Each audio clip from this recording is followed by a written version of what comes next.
locked in for greatness today because it's time to absolutely hammer some Excel spreadsheets.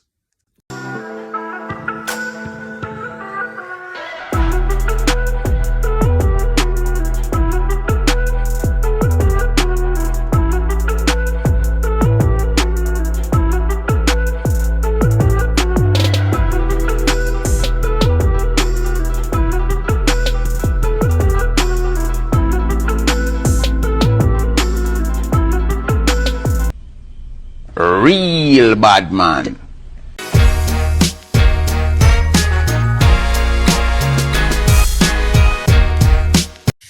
Oh my God. Welcome back into the Door Report, episode 272 on a lovely Wednesday evening, June 12th, 2024. I am Will Byrum, joined as always by my co-host, Trevor Hulan, aka Hack Squat Jim Duggan, and our producer, Phoebe, who's made an early centered appearance. Yes. She's not been centered fully lately. No, I don't think she will remain centered as well. She's going to move around, been getting in the catnip a little bit too much. Mm-hmm. I also ate sushi from Kroger. Oh, she today. smells it on you. Yeah, that's got her. It's got her pretty riled She goes, up. brother smells a little fishy. Before I Ooh forget, la la. Pause. Jesus Christ, hot start. Before I forget, we are presented by 615 Collectibles. If you're into sports cards or sports memorabilia, check out 615 Collectibles on eBay. Shipping is always fast and free, and there should be some new sports cards being listed soon. And some new, I don't know if anybody out there has actually checked out the eBay store, but there are some football team packs, 15 cards in each pack with a guaranteed autograph or memorabilia card. There should be some more of those being uploaded soon. So check out 615 Collectibles on eBay. Trevor, we're back after a 2-week and 1-day hiatus. Mm-hmm. Indubitably. Indubitably. I screwed that one up. Had some conflicts on Tuesday. Trevor is currently in summer school. It's tough out here, guys. I thought summer school was going to be just like regular school. For those of you who've never taken summer classes, it's way worse. Like I've never taken summer classes before. I'm 4 weeks in, and I'm legitimately, I'm not hamming this up. I am fighting for my life. I am struggling. The first time I did any summer classes was my first semester of my MBA.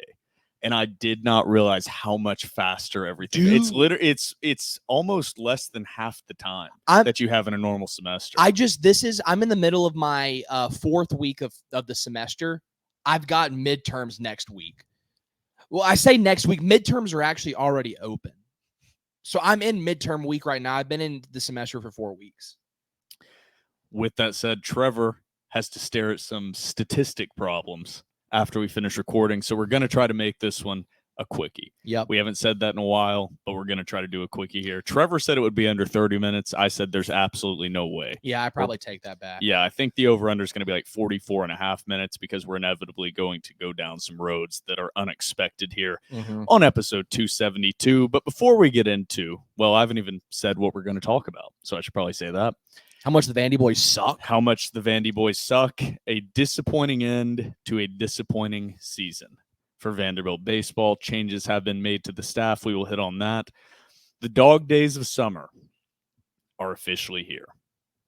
We are officially having to get creative with these episodes, which is why we are doing them every 2 weeks.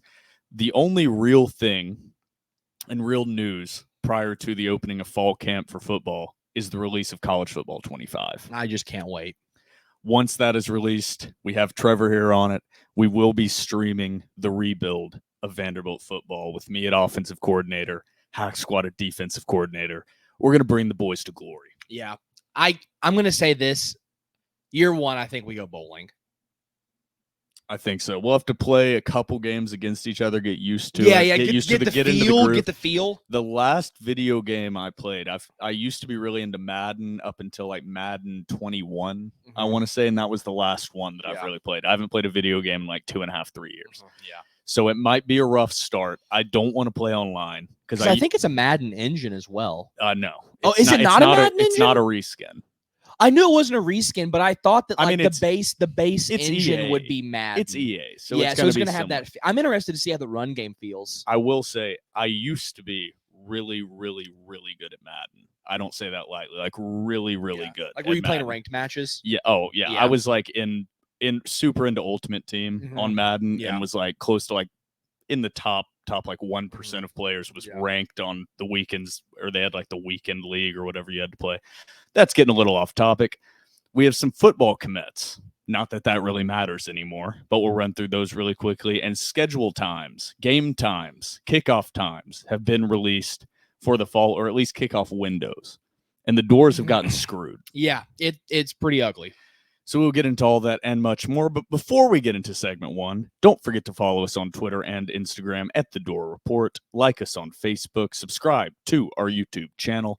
Our podcast is available on iTunes, Spotify, YouTube, and Google Podcasts. And while you're at it, give our podcast 5 stars and a review on iTunes. It's now time for segment one. Getting smacked, getting loco. We live in that loco life. Welcome back into segment one of episode 272. If you see me looking up to the left here on the camera, or I guess is it the left or the right on the actual broadcast? On the broadcast, I believe it's still the left. Okay, I think it's the left. Currently, Game 3 of the NBA Finals, Celtics Mavs. I am a massive Celtics fan. Shout out my dad, Steve Byrum. Shout out George Barclay. I know he's watching somewhere. I think he's on vacation, actually, but I know George Barclay is out there watching. Oh, yeah, George is tapped in. Absolutely tapped in. But like I mentioned in the intro, we have officially hit the dog days of summer. We're trying to figure out some interesting episodes to put out, but there's going to be uniquely no updates from football. That's the main problem. Usually over the summer, we'll have different top fives, different types of episodes, but usually there's little pieces of info that kind of trickle out of summer ball. That's not going to happen. Yeah, this we have year. we're gonna have nothing. They're being very tight-lipped about it. I guess the only podcast we can really look forward to is whenever we do have Jason Edwards on. Jason Edwards Drop the mic there. Tell the people. He posted it on Twitter, so people know. Jason Edwards will be on the pod within the coming weeks, so maybe a month, depending on just when his schedule is. We know that they're doing a lot of hooping right now, so really whenever he's available, we're gonna lock him down for an interview. Maybe who else? Anybody else we want to have on? I don't know. We'll figure it out. Little Mr. Fromang. We need to have old Blake. We need to have our old lawyer back. We need to have Blake on there. Maybe we can have he can have Googs on here as well. A Blake X Googs X TDR pod. We got to have Blake on so he can update his bio and say 3-time TDR guest. We have to have our counsel join us. But it has been a while since we've recorded. I keep forgetting that we haven't recorded since Vanderbilt's performance in the Clemson Regional. Yeah. I don't want to go into a ton of detail on it. Like I said in the intro, a disappointing end to just a disappointing season. We've hit on the problems. We've hit on the stats an episode or two ago on the season, the lack of home runs, the low batting average, the struggles out of the bullpen. But Vanderbilt in the Clemson Regional went over. 0 for 2, quick exit, lost game 1, got dominated by Coastal Carolina, lost 13-3, and then proceeded in the losers bracket to lose in walk-off fashion to High Point, 10-9. Obviously, it was not just you calling for a change. There is changes that have been made within the program, the biggest of which is the hitting coach, Mike Baxter, has finally been let go. Hallelujah! Hallelujah! Hallelujah! Hallelujah! Hallelujah! Robbie Weinstein of 24/7 had a great article breaking that down. Vanderbilt ranked at best middle of the pack in every single hitting category. And I say that at best, more towards the bottom of the SEC. Below average. Below average and everything. It's been like that for the last, 3 seasons pretty much? It feels that way. Yes, it feels that way. Changes have to be made. Vanderbilt hasn't made it past a regional in 3 seasons, and this is the first time since 2016 that Vanderbilt has failed to win a postseason game. So they did extend the NCAA tournament streak, the longest in the country of making it to the postseason, but failed to win a game for the first time since 2016, alongside hitting coach Mike Baxter. Tyler Shoemaker, another assistant coach, also let go. I believe we got asked this question on Twitter, and I wasn't 100% sure. But he specifically worked with, like, the catchers, I think was his role, Tyler Shoemaker. Yes, I believe so. That is correct. Yeah. But mainly the battery. Yep. Helped with recruiting and worked with the catchers. So a lot of changes will be made and will be continuing to be made. But so far, are we sure? I don't know. That might be it. Are we sure? I think that might be all we get. I think that might be it, unfortunately. I was hoping for a majorly different approach. I know it's very early in the transfer portal season for baseball. There's still postseason games being played. Omaha hasn't even begun yet. But Vanderbilt has not been active on the hitting side of things in the transfer portal. So far, Vanderbilt has brought in 2 guys out of the transfer portal, both pitchers. One, a very, very good pickup, a guy who's probably going to be a weekend starter for the Vandy boys in the upcoming season, Cody Bowker. I think that's how you pronounce it, a right-handed pitcher from Georgetown. Last season was second team All Big East, 5-1, 48 innings pitched, a 3.0 ERA, and 59 strikeouts.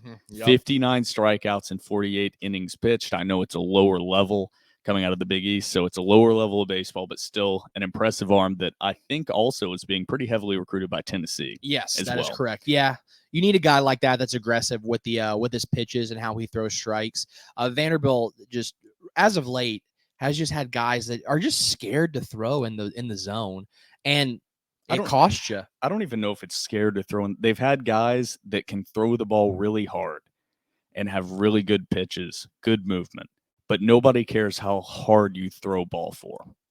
Oh, that's absolutely right. That's one of my favorite sayings, and that feels like it sums up Vanderbilt's pitching this past season. Vanderbilt also picked up Tommy O'Rourke, a grad transfer from Stanford, a career 4.26 ERA, came out of the bullpen for the most part, with a pretty heavy injury history. Not what Vanderbilt fans want to hear out of a guy that's transferring in, but I don't believe he's pitched since 2022. I believe that is correct. So we'll see if he makes a real impact, but good to add depth to the bullpen, but that's not exactly a game changer of a pickup. I think I would describe it as a very meh pickup. I would describe it as less than meh. That's a waste of a roster spot. I'm just going to call it what it is. I think that's a waste of with where Vanderbilt baseball is at, you cannot afford to pick project guys. You cannot afford to pick guys who you think, hey, maybe we can develop him. I mean, that's one thing to get a kid out of high school and be like, we can develop him. I hate that approach now. But my God, this guy hasn't pitched in almost 2 years. And he's a grad transfer. And he's a grad. You get 1 year out of him. What are we doing? That, to me, is a huge waste of space. We need to see a hell of a lot more. I have that as one of my bullet points. Need to see a lot more. LSU has been very active in the transfer portal. You see the slugger they got today? Yep. I don't have the name written down, but I believe he had 23 home runs last season. I don't remember what school he was out of. I don't know. I don't remember either. But Vanderbilt, we're going to need to see a lot more because there's a lot of changes that need to be made inside of that batting order. Is there anything else you want to talk about with this Vanderbilt baseball season? Because I'm ready to put it in the past. I mean, it was just so embarrassing. There's really no real positives happened other than, I guess, you prolong the streak of NCAA tournament appearances. But just in regards to the regional weekend, what an absolutely embarrassing showing on the field and in the clubhouse. I think this season can perfectly be summed up by what we saw. I believe it was against High Point or Coastal Carolina. I forget which one. It's where Johnny Vastine got stuck in a toilet. I think that basically sums up Vandy baseball this year. That's a very good summary. I think there was also a post on the 24/7 message boards that somebody said it before the season even actually ended in the loss to High Point. They said, this is the first time since I can remember in the entire Tim Corbin era that I've been ready for a season to be over. And I think that sums up how a lot of the fan bases felt. You went from a team that earlier this season even, be a lady, Phoebe. Come on, Phoebe, not on camera. She's like, hey, I'll be a lady when I want to be a lady. Earlier in the season, this team genuinely was a top 10 team that you thought could push this season to go to Omaha. Absolutely. And they fell apart. Once they faced better competition, this team was just not that good. And that's been kind of the summer. We've tried to give ins and outs, but just overall, this team has not been that good. Went over the transfers, went over the losses. I think it's time to take a quick TDR cocktail break and hit on some Vanderbilt football because I am sick and tired of talking about this very mediocre baseball team. Oh, yeah, wait. The Vandy PA announcer. Oh, dude, this guy sucks. Candace Story Lee, it is time to make a statement. Stop being a joke. Yep. Make a stand, and your PA announcer, who I think is a freelancer, also is the PA announcer for the Sounds. Yep. Pick somebody who gives one shit about Vanderbilt sports. Absolutely. Whether it's Chris Freeman, does a fantastic job with basketball games. Put him out for baseball if he's willing. Find someone that cares. Our boy Tyler Clemens on Twitter, who used to be the PA guy for the Sounds. Maybe even our boy Billy Derrick. Hell, Candace Story Lee. I'll quit my job today. Give me a call. I actually don't know how well a PA announcer pays out. I don't know if I could afford to quit my job, but I would take it up in a heartbeat. I'm being so for real. I would do it for free. I would have the most electric, dude. If you put me as the PA announcer for football, dude, I would have the most electric touchdown calls. I don't know if you have the depth of voice for it. You need the golden god voice. No, for dude. the PA. No, you don't, dude. You need raw aggression to get the people going. Raw aggression. Hack Squat can bring that. Trevor can bring the raw aggression as Phoebe abandons us. Because this is going to be a little bit of a boring episode. You wouldn't even need the Admiral or the Admiral Foghorn anymore. I would just do the Foghorn myself. Just if anybody, the video we are referencing, I think it was Vaughn Hunter tweeted it out originally, but then you also tweeted it out. So you can check it out on Twitter on Trevor's feed. I jacked Vaughn's swag. Yeah, we won't go into detail of it, but it's clearly a guy that is employed by Vanderbilt as the PA announcer that has an affinity for Tennessee. And that just can't happen. Stop being a joke. Put your foot down. Hire somebody that cares. Yep. Because that's what Vanderbilt athletics has lacked for years is people in important positions that care. Joe Fisher. Yeah. The man. Dude. If you are not going to respect Joe Fisher's legacy and what he has contributed to this university enough to bring him back as the play-by-play guy or even a sideline guy, at least do some right by giving him some sort of position at Vanderbilt. Dude. If he wants it. I'm assuming he does. I don't even care if he wants it or not. I mean, hold him hostage and make him take the job. That's what I say. I want Joe Fisher back.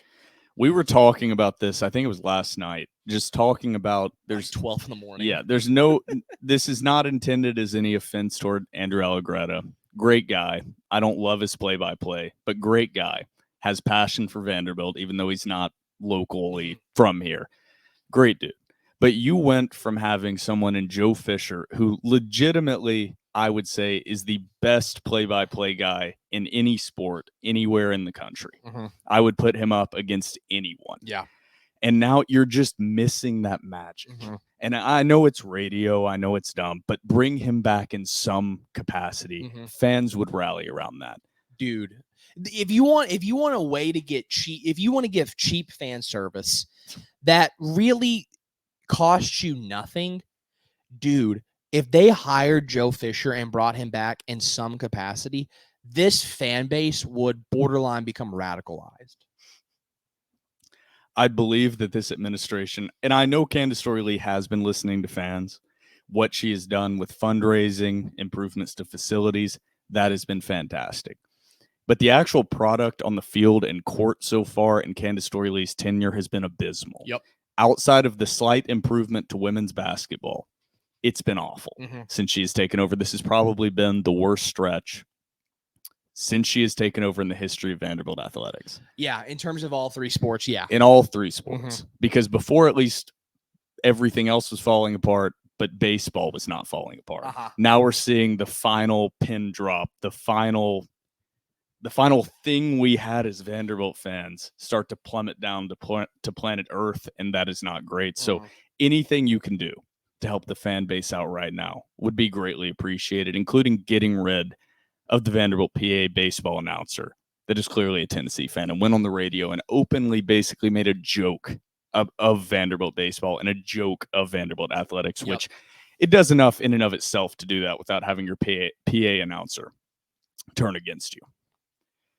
Well, I think that's enough baseball, enough of the PA stuff.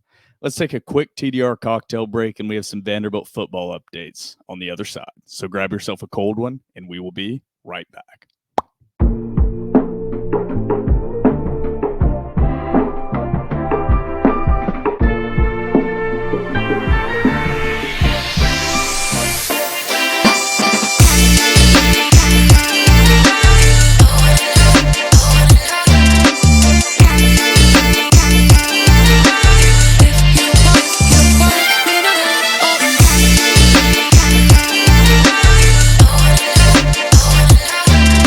Welcome back from the TDR cocktail break. Trevor, you teased it a little bit, but you've been in a little bit of communication with Jason Edwards. Just to give an update to everybody out there why there's a little bit of a holdup, me and Trevor are moving from our slumlord apartment in early July. Yes. So right now we're on the house hunt, looking for a 3-bedroom somewhere. So if anybody out there knows of a good deal in the Nashville area on a 3-bedroom house or townhome, let me and Trevor know. Would be greatly appreciated because I hate moving with a burning passion. Yep, it's my least favorite thing in the world is moving. But unfortunately, there's no choice. Yeah. We have to move from this apartment. Earlier this week, in fact, Oh my God. the sink, I was It was yesterday. trying to be a good roommate, doing the dishes, had a break at work, was doing the dishes, started the dishwasher, and water started pouring out from underneath our Gushing. sink. Had to clean it up. Finally, after you called and the office person at our apartment complex was like, we'll have somebody out there by the end of the day. I go, no, that ain't that. I go, that dog ain't gonna hunt. You We- need somebody out here now. And so the maintenance people here are always fantastic once they're actually able to get here, because Yeah. there's like 3 maintenance guys employed for an entire apartment complex. Once they get here, they always fix the problem relatively quickly. Yeah. They're always great, super nice, clean it up. But this is literally, I don't mean this this is the 5th time in like the last 4 months that we have had water leaking from somewhere in this apartment. Yep. First, it was the bedroom, my bedroom's closet had water leaking out of my ceiling. Then it was the sink.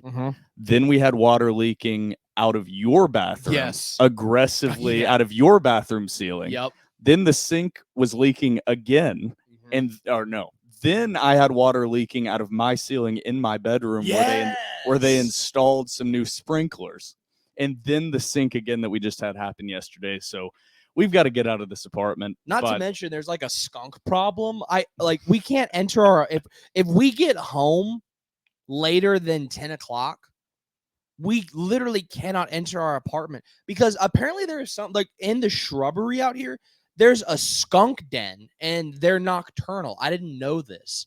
But at night, they like our neighbors leave their garbage out when they know the trash isn't running. They're not supposed to. I also narked on them to the front office and I go, you need to fix this right now. They're like, we're actually about to implement fines. I was like, okay, good. You need to fine them right now. But they leave their trash out and the freaking skunks eat it. And so it's 12 in the morning last Friday. I'm tired. I'm like, man, I'm ready to go to bed. I've had a long day. I walk up our steps. I'm about to enter the apartment. There's a skunk eating our neighbor's trash. I go, okay, remain calm.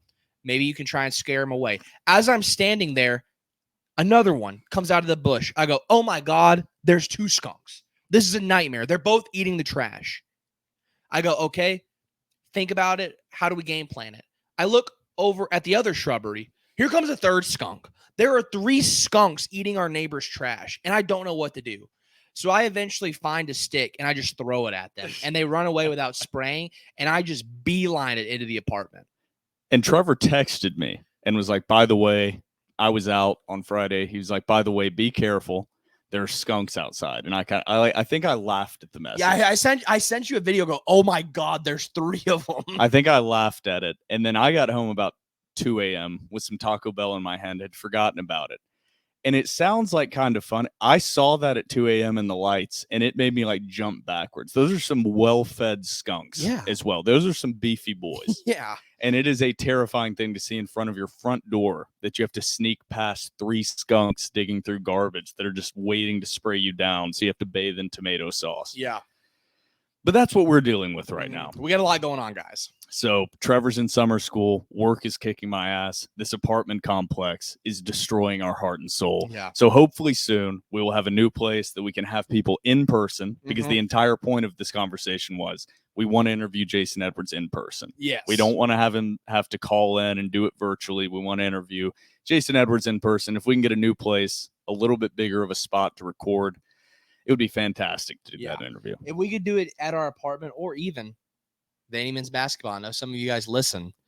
We would love to interview him somewhere at Memorial. That would be awesome. We would provide our own equipment. You wouldn't have to provide anything. If you could just let us record him in Memorial, that would be electric. Would be electric. Hopefully somebody out there is listening and can pull some strings. That's it for basketball. Guys are on campus. Guys have officially signed. Pretty much everybody outside of a couple have officially signed and are on campus at Vanderbilt.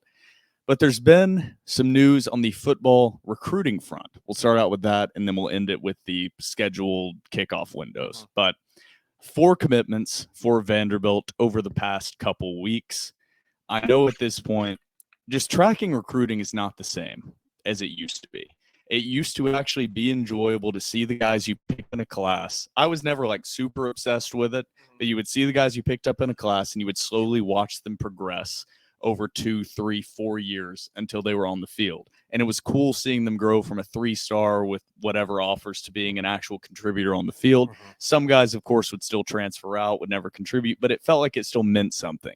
Now you know that probably 50% of whatever class you bring in, regardless or more, are going to transfer out. Yeah. And that's right now. And this is only going to get worse as NIL and transfer portal continues to pick up. But we might as well still cover it. Not a ton more to talk about outside of that, but let's get into these commits. The first one of the group was 3-star wide receiver Cameron Dixon. This was probably the biggest, I would say, of the 3, the most recruited out of these guys. Held offers from Michigan State, Houston, TCU, and others. Chose Vanderbilt. Committed, I think it was about a week ago.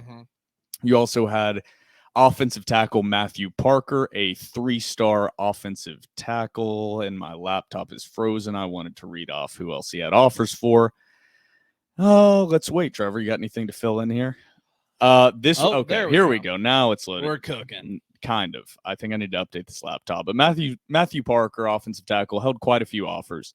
His main offers were from Duke, Florida State, Houston, Memphis, and more. But a good pickup. Always good to have depth on the offensive line. We'll see if he actually sticks around at all. Vanderbilt also got a commitment from 3-star cornerback Caden Daniels. My laptop's still frozen. I had notes on these guys, but now I can't even see him anymore. Yeah, Caden Daniels, 3-star cornerback commit. I do not know his offers, but Will has them pulled up right now. I do see my Austin P. Governors on that list. Go Govs. Yeah, there's not a great list of offers that he had, to be completely honest. That's how I always like to judge these guys. Had an offer from Wake Forest, Western Kentucky, USF, Western Michigan, Austin P. Not an incredible offer list. Also, the last of the 4 commits, 3-star running back Gabe Fields out of Missouri. Also, not an incredible offer list. Offer from Air Force. Did have an offer from Baylor.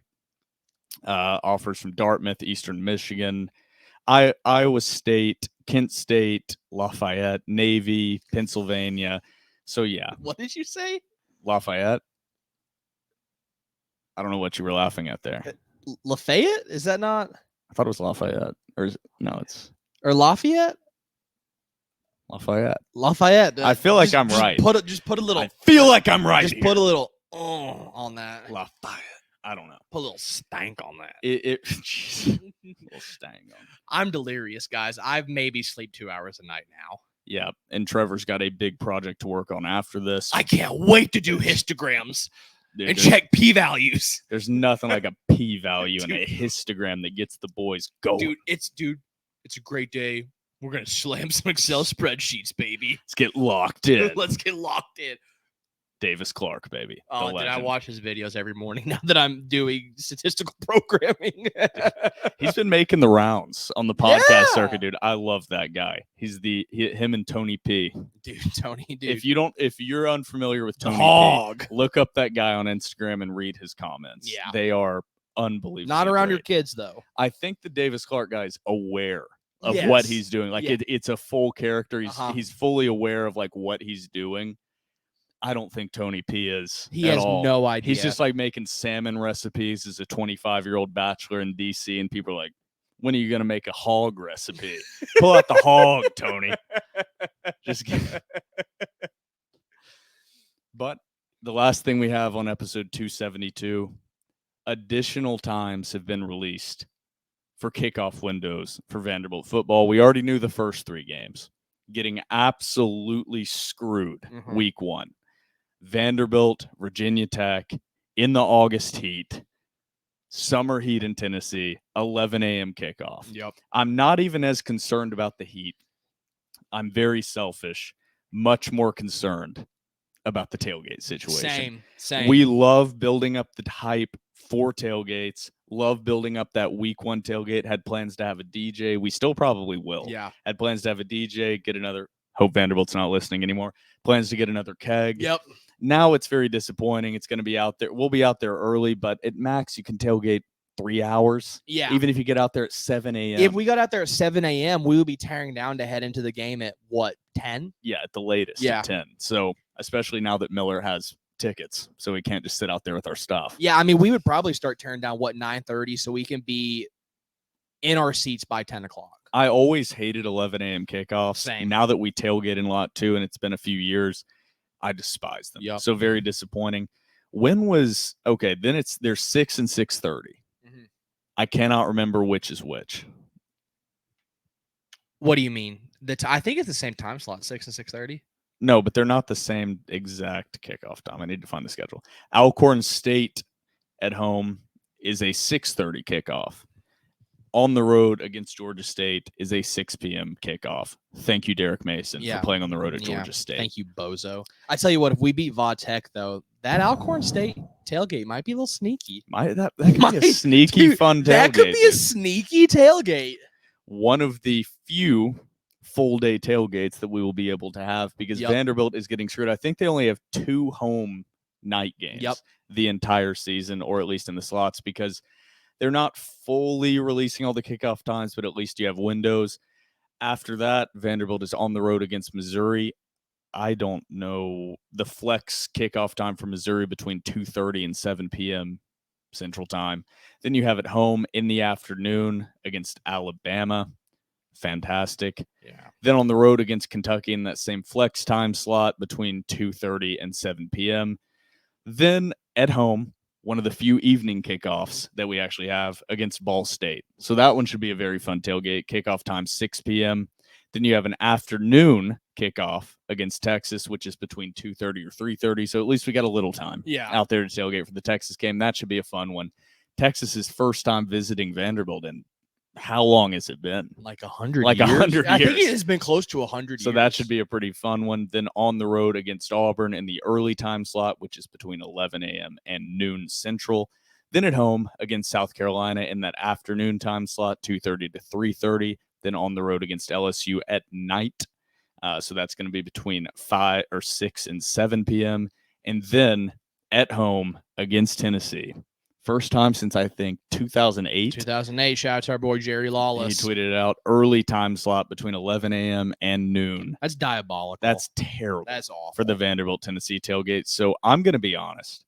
A very disappointing time slot release. It's hard to already be. Absolutely. I was already not super fired up for this season. We'll see as we inch closer. I'm sure I'll get fired up. But now seeing the time slots, I'm like, what's the point, bummer, man? Dude. What's the point, man? They're trying. We're building up too much power in Lot 2. Yep. The regulators are taking notice. Yeah. They're taking it out on Lot 2 and TDR. Yep, I agree. The SEC saw the power in which we were amassing, in which the people were amassing, and they're trying to silence. They're trying to silence the majority. This is the silent majority. We are the silent majority here at TDR. But they're trying to steal the election from us. Mail-in ballots are a scam. Mail-in ballots are a scam. They just are. What a way to end episode 272. This has been the definition of a quick episode here. Trevor, has summer school to get to. He's a pretentious academic asshole now. Doesn't care about sports. All he cares about is his academic studies and psychology now. So he doesn't have time for silly little TDR over the summer. So we have to make these episodes pretty quick. That sounds about right. Yep. I mean, no comeback to that? I don't. No, that was pretty spot on, brother. Well, perfect. Anything else you want to add here on episode 272? Because I want to watch as much of the Celtics-Mavs game as I possibly can. Yeah. No, we're all good here. That's it. All right. What an episode. I bet this one does not do great on viewership, but we appreciate everyone out there that has listened to us, sticking with us through the dry months here in the summer. For myself, Will Byrum, and my co-host, Trevor Hulan, this has been episode 272 of The Door Report, powered by 615 Collectibles.